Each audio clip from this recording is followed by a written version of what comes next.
Paz do Senhor, meus irmãos. Hoje nós estudaremos a lição número 12 da classe Juvenis, classe Daniel. O título da nossa lição é A Igreja e a Cultura do Seu Tempo.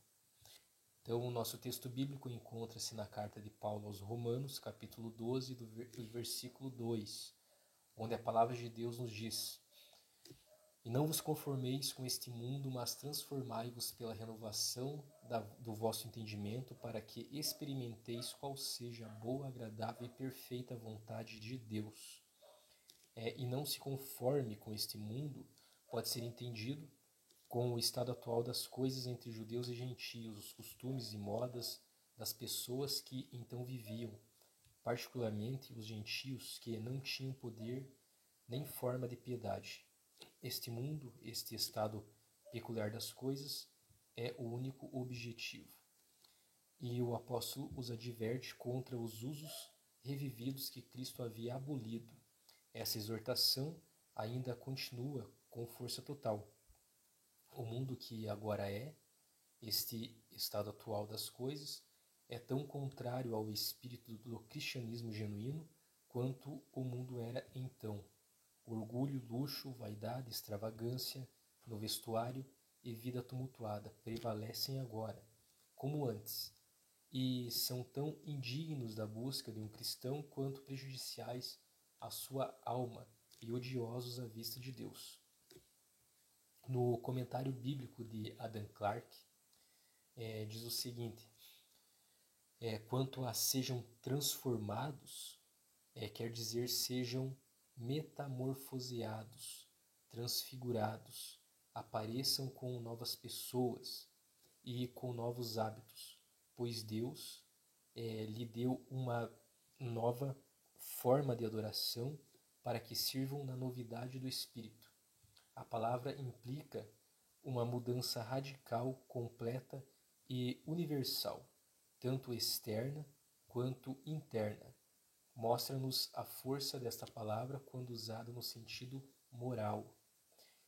Pela renovação de sua mente, significa deixar que a mudança interior produza o exterior, onde o espírito, o temperamento e a disposição da mente, em Efésios capítulo 4, versículo 23 e 24, diz: E vos renoveis no espírito da vossa mente, e vos revistais do novo homem, que segundo Deus é criado em verdadeira justiça e santidade.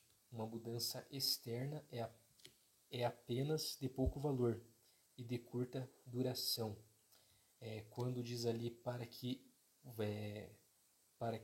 que você possa provar, significa que é para que você possa ter provas práticas e conhecimento experimental da vontade de Deus, de seu propósito e determinação, que é o bom em si, infinitamente aceitável, bem, agradável e bem recebido por toda a mente que é renovada e transformada. Quando diz ali e perfeito, então é finalizado e completo. Quando a mente é renovada e toda a vida muda, então a vontade de Deus é perfeitamente cumprida, pois este é seu grande desígnio em referência a todo ser humano. Schoeten, que é um estudioso bíblico alemão, supõe que essas palavras se referiam inteiramente à lei judaica. Os cristãos deveriam renunciar a este mundo, o estado judaico das coisas, ser transformados, tendo suas mentes iluminadas no culto cristão puro e simples, para que pudessem provar a grande diferença característica entre os dois convênios. O último sendo bom em oposição aos estatutos que não eram bons, aceitável em oposição aos sacrifícios e ofertas que Deus não aceitaria, como está escrito em Salmo 40, do versículo 6 a 8, e perfeito em oposição àquele sistema que era imperfeito e que não tornava nada perfeito, e era apenas a sombra das coisas que estavam por vir. Então, partindo aqui para a síntese da nossa lição, nos traz que a relação da igreja com a cultura na qual está inserida representa um grande desafio. Questões como moldar-se, rejeitar a cultura, idolatrá-la ou tentar redimi-la têm gerado discussões acirradas entre líderes cristãos. Em países como o Brasil, que possui uma cultura tão rica, variada e envolvente, o desafio parece ainda maior. Especialmente nos dias atuais, podemos definir cultura como o conjunto de valores, crenças e práticas de uma sociedade, que influencia nas artes, religião, ética, costumes, maneira de agir, vestir e etc. Todo ser humano vive em uma cultura. Ninguém consegue viver em vácuo cultural, pois até mesmo em local isolado haverá um padrão, uma forma de entender e interagir com o mundo. Portanto, é impossível viver em sociedade totalmente alheio à cultura onde se está inserido. Queiremos ou não, recebemos a influência cultural do nosso país, cidade, comunidade, família, amigos e etc. Mas qual deve ser a relação da igreja e, consequentemente, do cristão com a cultura da sua época? Em Malaquias capítulo 3, versículo 18, a palavra de Deus nos diz que veríamos novamente a diferença entre o justo e o ímpio, entre os que servem a Deus e os que não servem. Então nós cristãos fomos chamados para fazermos a diferença. Em Mateus, no capítulo 5, versículos 13 e 14, encontramos o que Jesus disse para os seus discípulos e que serve para nós cristãos, discípulos de Cristo. Disse assim: Vós sois o sal da terra e a luz do mundo. Uma pitada de sal dá sabor à comida. Então nossa vida deve ser como o sal. Boas ações têm grandes efeitos. Por mais que sejam pequenas, pequenas ações, elas produzem bons efeitos. Jesus nos chamou para fazermos a diferença no mundo, através das boas obras. Então, sem o amor de Jesus, que se reflete em nossas ações, o mundo fica sem graça. A fé em Jesus sem boas obras é inútil, porque não faz diferença nenhuma. Nós cristãos somos o povo escolhido. Em 1 Pedro capítulo 2, versículo 9, a palavra de Deus diz: Mas vós sois a geração eleita, o sacerdócio real, a nação santa, o povo adquirido, para que anuncieis as virtudes daquele que vos chamou das trevas para a sua maravilhosa luz. Então, os cristãos são também agentes de transformação social. Em Mateus, capítulo 10, do versículo 7 até o 8, encontramos o que Jesus disse aos seus discípulos: Pregai, dizendo: É chegado o reino dos céus. Curai os enfermos, limpai os leprosos, ressuscitai os mortos, expulsai os demônios. De graça recebestes, de graça dai. Então, nós cristãos somos também cidadãos do céu. Em Filipenses capítulo 3, versículo 20, nos diz a palavra de Deus: A vossa cidadania, porém, está nos céus, de onde esperamos ansiosamente um Salvador, o Senhor Jesus Cristo. Amém? Então, nesta lição, temos o exemplo do apóstolo Paulo, que recebeu forte influência da sua cultura local. Então, o apóstolo nasceu em Tarso, uma importante cidade da Cilícia, ponto estratégico de síntese entre o Oriente e o Ocidente, recebendo forte fluxo da cultura grega, oriental e romana, ou seja, um rico centro cultural. Paulo aprendeu a profissão de fabricante de tendas. Ainda jovem, foi estudar em Jerusalém sob a orientação de Gamaliel, mestre altamente respeitado. Foi instruído no judaísmo estrito, intensamente religioso. Destacado nessa questão acima, os outros jovens tornando-se um fariseu, chegando a ser até mesmo perseguidor da Igreja de Cristo, por sua lealdade e zelo pelo judaísmo, até que, a caminho de Damasco, teve um encontro com Jesus que mudou tudo. Converteu-se e tornou-se evangelista mais proeminente da história da igreja primitiva. O apóstolo Paulo passou a ser um grande defensor dos princípios cristãos e alertou a igreja severamente a não se envolver com o mundanismo e as práticas pagãs que dominavam a sociedade da sua época.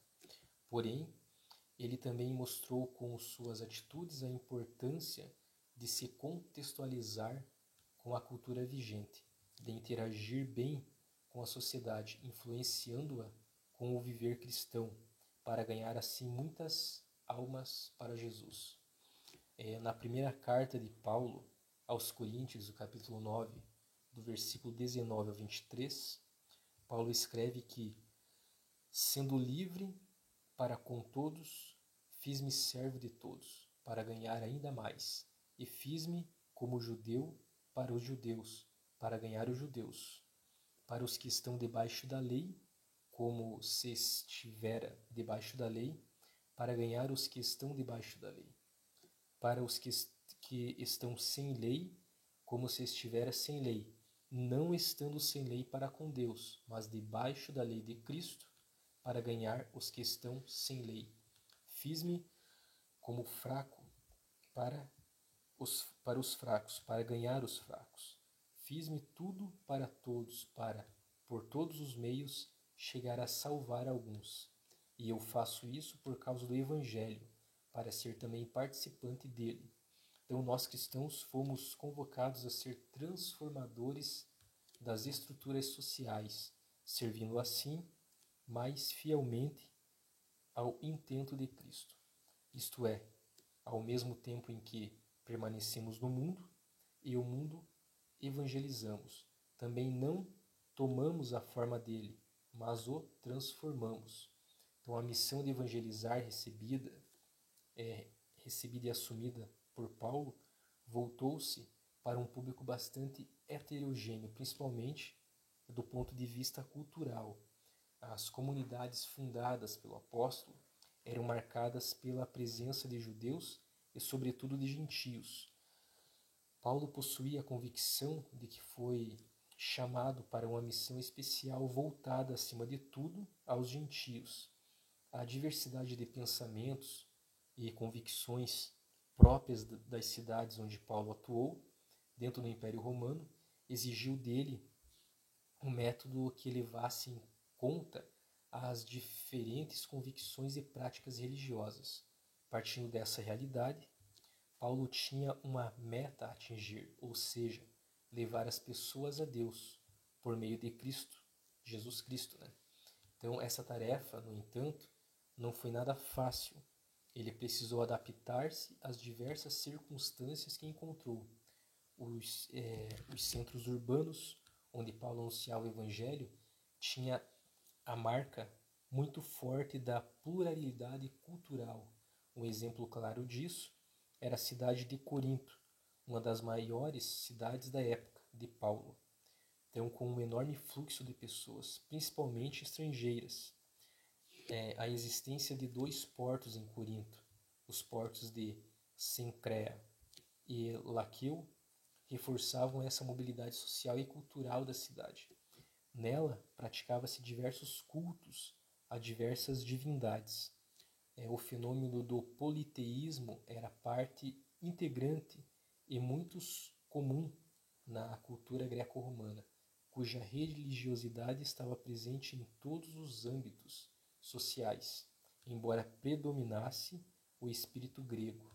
Misturava-se às etnias, favorecendo o intercâmbio cultural e a pluralidade religiosa, e, por conseguinte, o sincretismo. Sincretismo é a fusão de diferentes cultos ou doutrinas religiosas com reinterpretação de seus elementos. Então, esse contexto naturalmente marcava a vida de todas as pessoas, inclusive quem viesse a se converter ao cristianismo.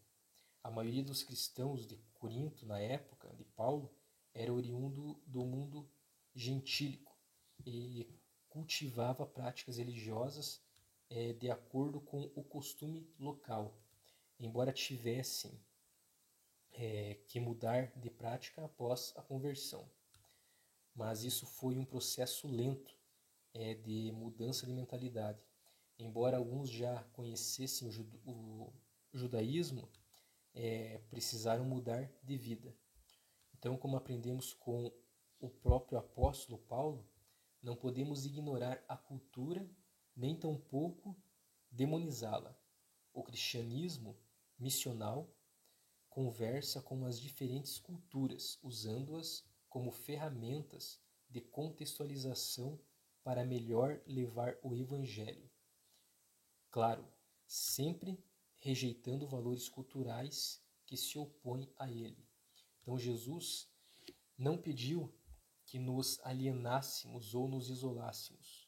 Pelo contrário, em João capítulo 17, do versículo 15 ao 18, vejo que Jesus ora ao Pai, a oração sacerdotal: não peço que os tires do mundo, mas que os livres do mal. Então, não são do mundo, como eu do mundo não sou. Então, santifica-os na verdade. A tua palavra é a verdade. Então, assim como tu, que me enviaste ao mundo, também eu os enviei ao mundo. Então, fomos enviados a este mundo, vivemos nele e convivemos com a sociedade humana. Mas, tal qual nosso Salvador Jesus Cristo, para sermos sal da terra e luz do mundo, devemos ser sal da terra e luz do mundo, conforme Mateus capítulo 5, do versículo 13 ao 16. Então devemos construir pontes culturais para pregar o Evangelho em um ambiente diversificado. Podemos agir como Paulo, que contextualizava e inseria o Evangelho em qualquer que fosse a cultura. A contextualização é justamente para apresentar o Evangelho de maneira culturalmente relevante. Temos exemplo também de Daniel, juntamente com seus amigos, se recusaram a comer os manjares do rei da Babilônia, e também não tomou do seu vinho, por saber que eram consagrados a ídolos. Então eles estavam submersos na cultura babilônica, mas souberam separar pressupostos culturais, conceitos morais e crenças religiosas.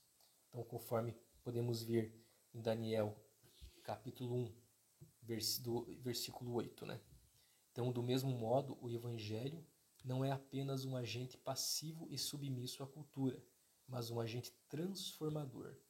A Bíblia nos alerta em relação à influência do mundo e nos exorta: não ameis o mundo, conforme 1 João capítulo 2, versículo 15. Não ameis o sistema mundano, porque no mundo jaz o maligno. Não vos conformeis com este mundo, conforme Romanos capítulo 12, versículo 2. Então a expressão mundo, nos versículos citados, refere-se ao sistema pecaminoso e vãos prazeres materiais, que nos afastam da santidade e do Senhor.